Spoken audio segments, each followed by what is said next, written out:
Everybody's talking about what's coming to Global Go Fest, but this is the strategy that's going to help you win the event. This isn't a recap of raid bosses or spawns. You can get that anywhere. This is a full breakdown of how to actually play. What hours to grind, when to raid, what to skip, and how to walk away with your best haul ever. So if you want more shinies, better IVs, and to never feel like you missed out, this is the video you need. You have 16 hours of total gameplay for Go Fest.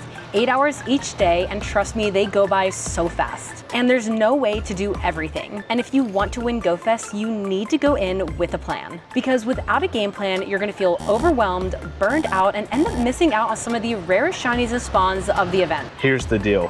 Go Fest rotates through 4 different habitats each day, and each habitat only appears twice. These aren't just themed spawns. They include brand new shinies, incense spawns, and some rare regionals that you might only see once a year. Crown Shield Zamazenta and Crown Sword Zacian will be on different days, with Zamazenta being on Saturday and Zacian being on Sunday. So if you're raiding during the wrong hour, you might miss some cool shinies like Carbink, Frigibacks, or even Pachirisu.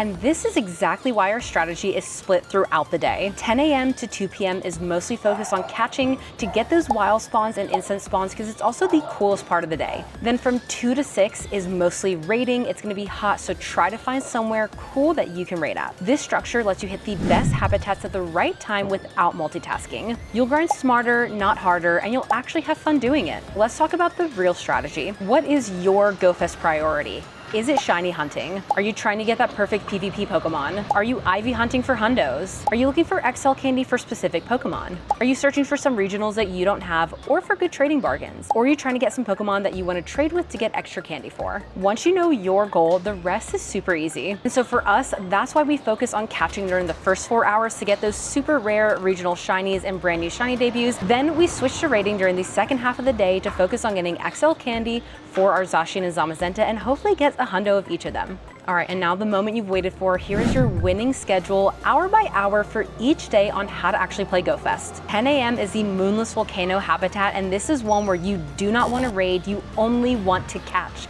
That is because Carbink is in the wild, Torkoal's on incenses, and this is where you can get red Flabebe. This is at 10 a.m., the start of Global Go Fest, and it can be a little overwhelming if you've been waiting to raid. Now, we do have unlimited remote raids that you can just raid before the event starts, but when it starts, go after these wild spawns, grind them hard because they are super cool shinies. And also, right before the spawn starts, turn on your Palkia, put on the star pieces, incenses, and lucky eggs. Do that before the event starts so that way exactly at 10 a.m. you are ready to catch. 11 a.m. is Galvantic Dojo. Now this is one where you still want to mostly catch because again, it is cooler during the day, but if you want to do a few raids during this one, that is perfectly fine as well. In the wild, you have Mienfoo, and with the incense spawns, you will have Skidoo, which originally was only during city safaris, but is now out globally. It's a very rare shiny to get. 12 p.m. is Hypnotic Tundra. This is another one you want to go hard in and only catch. That's because Frigibacks is going to be in the wild, and Pachirisu will be on your incense along with the blue Flabebe. These are some really rare shinies and really cool regionals to get, so that is why you want to catch. 1 p.m. is Face Swamp. This is definitely a cool down period if you want to take a lunch break, find a cool place to go ahead and raid, but this is another good one to catch during because you have Klefki on the instance spawns. Now, personally, I think with Klefki, it's worth getting one if you do not have this because it can't be shiny. It's just one that I would just get for the dex entry. Then you have Orange Flabebe, which is another cool one if you don't have that as well. And now we are on the habitat rotation again because we are back at that Moonless Volcano. This is one that you definitely want to catch more during, but it is in the afternoon, so you can go a little bit slower and raid because with it being so hot, you want to take care of yourself too. But I'm gonna find some more shaded and I'm still just gonna catch. Now at 3 p.m. we have the Galvanic Dojo again, and this is one where I'm gonna post up at a cafe, let the auto catcher go, and just do some raids. When we use an auto catcher, we actually like to use the click to catch method. That way we can select Ultra Balls, and we use Palkia just to get a wider radius to get more Pokemon. You can use Kyurem if you want that easier catch rate, but I like Palkia just for getting more Pokemon. It's 4 p.m., the Hypnotic Tundra. This is a great one to catch during, but we know it's really hot. You're gonna have Frigibacks, Blue Flabebe, and Pachirisu. So if you can bear the heat, I'd go during that one, especially if you just posted up in the last habitat and took some shade, go back out in the sun. You can just grind those and get ready for that last habitat at 5 p.m., which is the Face Swamp. That's when you really want to make sure you've done everything that you've done for the day. Make sure you've done all of your snapshots and got your snapshot encounters. You can grind, you can finish out your raids, go through that face swamp with that last one, and just make sure that you've really accomplished all of your goals. And Sunday is the exact same thing with the habitats, except for in raids you will have Zacian instead of Zamazenta. Now if you play this way, you'll hopefully be able to get a ton of shinies catching those first 4 hours, and then even using your auto capture during the last 4 hours of the day, because 8 hours of catching between 2 days is an amazing amount of time to get so many shinies. And if you're raiding in those last 4 hours on both days, that's 8 hours of raids, and you should be able to get so many shinies of both Zacian and Zamazenta. And here are a couple more advanced tips to help you with your gameplay as well. And the first tip is to have search strings to know what you want to keep and what you can easily get rid of. This is also a great way to keep a lot of Pokemon for future trades. If you want to get more Candy or XL, just mass trading those with a friend. If you have the ticket, which I highly recommend everyone getting the ticket, you will get increased buddy hearts with your buddy.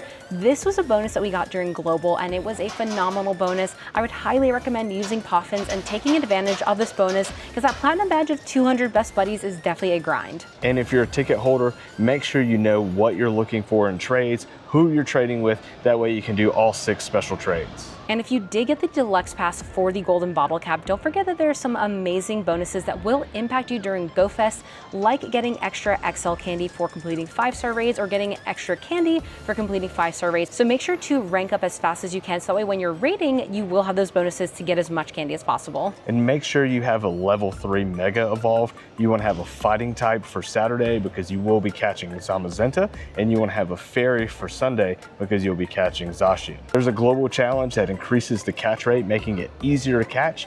That means that you'll probably be able to use pineapple berries when catching and just getting that much more candy. And this is so important because you need 1,146 candy and 461 XL candy to fully max out Zamazenta and Zacian. That means powering up to level 50, maxing out attack, spirit, and guard. So plan your hours, pick your goals, and don't try to do everything, just do what really matters to you. Let us know in the comments what you're shiny hunting. Are you going for the Hundos? And don't forget to subscribe. Bye everyone. We want to give a huge thank you to our incredible Patreon supporters. Your support means everything to us and helps make content like this possible. You're helping us take things to the next level. We couldn't do this without you.